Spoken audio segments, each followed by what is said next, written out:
Setelah melalui seleksi selama beberapa waktu, 51 dari 205 karya seniman seni rupa se-Sumatera ditampilkan dalam Biennale Sumatera keempat pekan ini. Karya-karya lukisan, aksi teatrikal, seni patung, dan yang ditampilkan telah diseleksi oleh kurator terpercaya, sehingga pameran memang benar-benar karya seni terbaik dari mereka pelaku atau seniman seni rupa.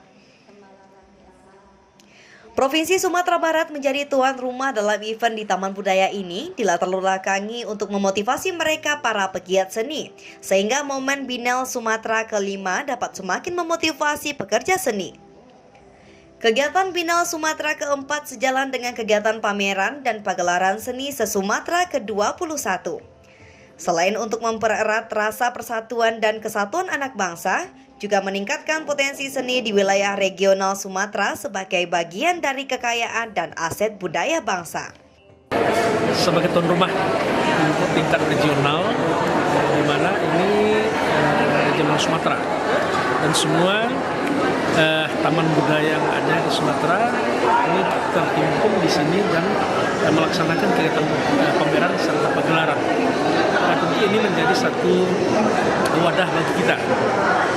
Bagaimana budaya Sumatera Barat, budaya Minangkabau, dan berbagai seni yang kita miliki ini bisa kita tampilkan bersamaan dengan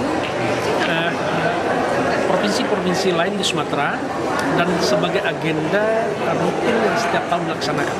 Kegiatan ini di wilayah Sumatera ya.